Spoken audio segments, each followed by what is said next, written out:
JKN adalah podcast di mana kita akan bahas tuntas tentang program JKN. Tentunya kita akan membahas tentang hal-hal menarik terkait program JKN nih. Nah, di sebelah saya ada Pak Bayu selaku Kepala Bagian SDM UK. Nah, pada episode 1 kali ini kita akan membahas terkait permohonan informasi publik. Nah, Pak Bayu, terkait permohonan informasi publik nih Pak, secara keseluruhan permohonan informasi publik itu seperti apa sih Pak, biar Sobat JKN di rumah tahu Pak? Oke, makasih Mbak Anggi. Jadi yang pertama, informasi publik itu sendiri adalah informasi yang dikumpulkan, dibuat, dihimpun, dikelola, dan dikuasai oleh badan hukum yang menyelenggarakan, baik itu penyelenggara publik maupun penyelenggara negara, dan itu ada aturannya yang mengatur terkait informasi tersebut. Nah, di dalam aturan itu pasti ada dong Pak pertimbangan-pertimbangan terkait permohonan informasi publik. Nah, pertimbangan-pertimbangan seperti apa sih Pak itu? Jadi yang pertama teman-teman, pertimbangan kenapa informasi itu diberikan kepada publik adalah yang pertama, informasi merupakan hak asasi manusia. Yang kedua, itu menunjukkan ciri negara kita, negara Indonesia sebagai negara demokratis. Yang ketiga, sebagai sarana tentunya untuk BPJS Kesehatan kepada masyarakat untuk memberikan tools pengawasan kepada kita. Jadi ada 3 hal itu Mbak Anggi yang menjadi pertimbangan kenapa informasi kita berikan secara publik. Oke Pak, berarti dari pertimbangan-pertimbangan itu tentunya punya hukum-hukum yang mengatur kan Pak. Nah, hukumnya itu seperti apa sih Pak?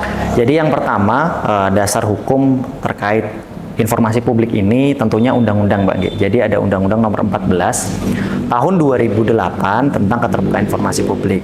Dari undang-undang itu turun ke peraturan Komisi Informasi, dan di BPJS Kesehatan sendiri itu ada peraturan direksi tentang informasi publik. Itu peraturan direksi nomor 74. Nah, dari situ nanti akan turun menjadi keputusan direksi. Keputusan direksi itu yang pertama terkait daftar informasi dikecualikan dan daftar informasi publik, yang mana setiap tahun itu akan diupdate terus Mbak Anggi, karena informasi yang kita kelola ini kan sangat besar, sangat banyak. Jadi kita harus mengupdate, dan setiap tahun akan ada update keputusan direksinya, mana informasi yang dikecualikan, mana yang merupakan informasi publik gitu.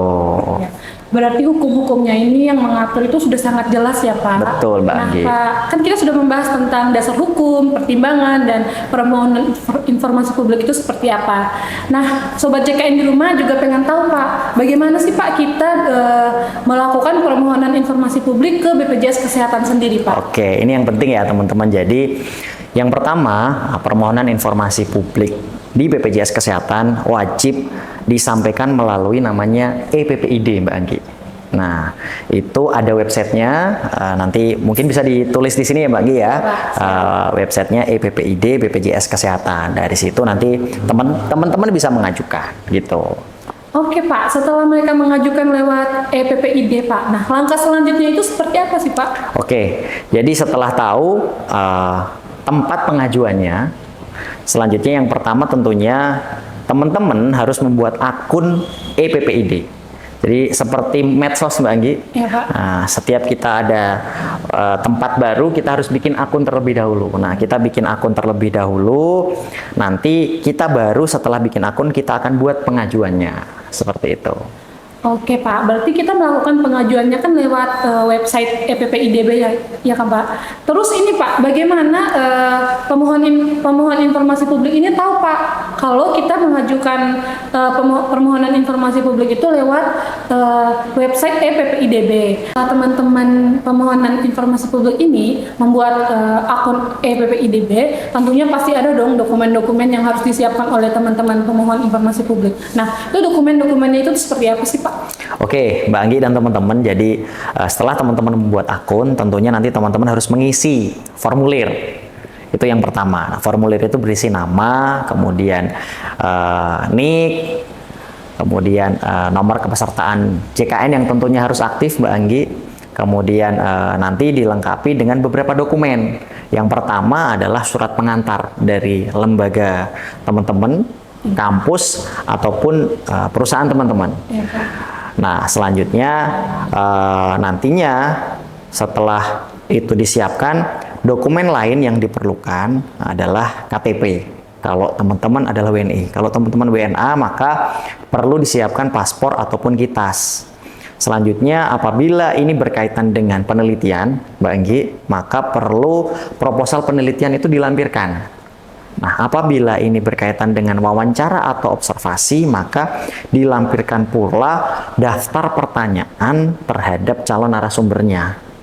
Yang terakhir, teman-teman wajib membuat fakta integritas dan ditandatangani di atas meterai. Dan itu semua formatnya sudah ada di dalam website EPPID BPJS Kesehatan. Seperti itu, Mbak Enggi.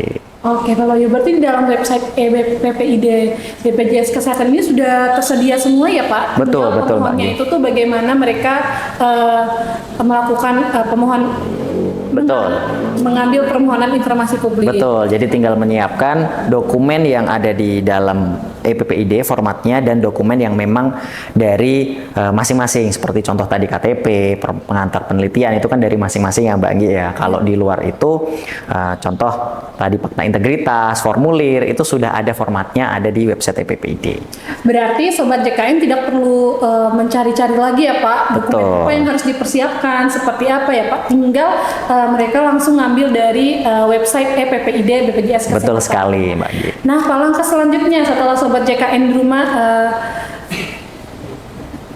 melengkapi dokumen-dokumen itu Pak, itu selanjutnya ada tahap lagi Pak atau bagaimana Pak? Jadi teman-teman, setelah teman-teman melengkapi berkas, kemudian mengajukan melalui EPPID, nantinya permohonan itu akan masuk ke BPJS Kesehatan. Nah, BPJS Kesehatan tentunya akan melihat kelengkapan yang pertama, kelengkapan syarat tadi Mbak Anggi. Yang kedua, informasi yang diminta, apakah itu informasi primer maupun sekunder. Nah, kalau itu memang berisi informasi publik, tentunya akan langsung diproses. Setelah diproses, nanti akan diberikan surat balasan. Namun, kalau ternyata ada sebagian atau bahkan seluruh dari data yang merupakan permohonan informasi tadi masuk ke dalam daftar informasi yang dikecualikan, contoh data nama, nomor HP, alamat, itu kan daftar informasi privat ya Mbak Anggi ya. Itu masuk ke dalam daftar informasi yang dikecualikan, maka tidak akan diberikan.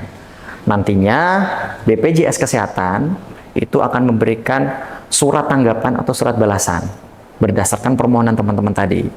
Jadi contohnya di kantor cabang ND ada beberapa permohonan informasi dari mahasiswa yang mana ada yang meminta nama dan alamat. Nah, di situ kami akan memberikan surat tanggapan atau balasan bahwa berdasarkan peraturan, data atau informasi tersebut tidak dapat diberikan. Sehingga nanti surat itu akan kami kirim, kami upload ke EPPID untuk membalas permohonan tadi. Selain itu, kami tentunya juga akan menghubungi melalui pesan singkat. Seperti itu, Mbak Andi. Oh, iya, Pak. Berarti EPPIDB ini sudah secara langsung ya Pak berinteraksi sama pemohonnya ya Pak? Betul. Jadi memang ini sudah didesain sedemikian rupa untuk mempercepat dalam permohonan informasi. Kalau zaman dulu kita itu permohonan informasi publik dilaksanakan secara manual. Masyarakat, mahasiswa ataupun peneliti harus datang ke kantor, mengajukan suratnya, kemudian nanti kita sampaikan dulu secara berjenjang dari kantor cabang, kemudian ke kantor kedeputian wilayah, kemudian ke kantor pusat, baru nanti di sana diproses, baru dikembalikan. Nah, ini kan waktunya akan lama, Mbak. Ya. Kalau melalui EPPID ini itu semacam itu sudah tertangkap semua, jadi akan lebih cepat. Harapannya seperti itu. Oke Pak, terkait efektif waktu nih Pak, kalau pengajuan melalui EPPID ini berapa lama sih Pak jangka waktunya untuk pemohon itu bisa mendapatkan jawaban dari BPJS Kesehatan sendiri Pak? Oke, jadi kalau bicara dengan jangka waktu atau SLA teman-teman, maksimalnya itu yang pertama 10 hari kerja Mbak Anggi. Dapat diperpanjang sampai 7 hari kerja, jadi total 17 hari kerja. Kenapa seperti itu? Karena informasi yang diminta bisa jadi itu bukan hanya dihimpun dari satu unit pelaksana, tapi bisa dihimpun dari beberapa unit pelaksana. Sehingga bagian yang mengurusi informasi ini itu nantinya harus mempersiapkan, mengumpulkan data itu sebelum memberikan balasan surat. Tapi itu SLA maksimalnya 10 plus 7 hari kerja. Tapi bisa jadi akan lebih cepat. Contoh terakhir, permohonan informasi publik yang diminta dari salah satu mahasiswa di kantor cabang ND itu tidak sampai 3 hari kerja. Kita sudah dapat berikan, kita sudah dapat balas, sehingga itu akan mempermudah mahasiswa atau pemohon informasi publik dalam mendapatkan data. Gitu Mbak Gi. Oh ya, baik Pak. Berarti permohonan informasi publik ini tergantung data apa yang diminta ya Pak? Betul sekali Mbak Anggi. Jadi yang pertama tadi kelengkapan berkasnya tentunya Mbak Anggi. Kalau berkasnya tidak lengkap tentu kami akan feedback, akan kami kembalikan. Yang kedua, informasi atau data apa yang diminta. Jadi kuncinya di situ sebenarnya. Kalau permohonan dan syaratnya lengkap, data dan informasinya merupakan data informasi publik, tentunya akan lebih cepat. Seperti itu. Oke Pak Bayu, karena kita sudah membahas nih terkait dari permohonan informasi publik itu seperti apa, pertimbangannya seperti apa, serta hukum-hukumnya seperti apa, dan dokumen-dokumen yang harus disiapkan oleh permohonan informasi publik ini, mungkin Pak satu pertanyaan terakhir lagi Pak, dari pembahasan kita nih Pak, adakah yang ingin Pak Bayu sampaikan terkait permohonan informasi publik ini Pak? Baik, terima kasih Mbak Anggi. Jadi yang terakhir yang ingin saya sampaikan ke teman-teman pemohon informasi publik tentunya, jangan takut untuk meminta data. Pastikan permohonan dan syarat serta dokumen yang teman-teman minta itu lengkap. Dan yang terbaru, per 2 Mei Mbak Anggi, khusus untuk permintaan data yang berkaitan dengan wawancara, observasi, sebelumnya itu harus mendapatkan persetujuan oleh kantor pusat.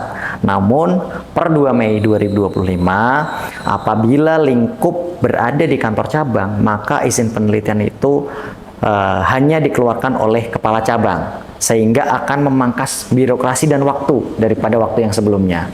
Sehingga ini menjadi suatu terobosan di BPJS Kesehatan itu. Nah, yang selanjutnya adalah setelah nanti informasi publik diberikan, tentunya BPJS Kesehatan meminta kepada pemohon informasi publik untuk memberikan saran dan masukan melalui tautan link survei yang akan kami berikan dalam surat balasan. Nah, berdasarkan link dan survei itu tentunya kami akan menyiapkan perbaikan-perbaikan dalam proses permohonan informasi publik. Gitu Mbak Anggi. Oke Pak, berarti permohonan informasi publik ini sudah sangat jelas ya Pak? Betul. Oke Pak, karena kita sudah sampai di penghujung pembahasan kita kali ini Pak, mungkin Bapak bisa sapa-sapa teman-teman Sobat JKN mungkin Pak. Baik teman-teman, jangan lupa ikuti terus podcast Mbak Omong JKN episode-episode selanjutnya. Oke, sampai nanti di episode selanjutnya. Bye-bye.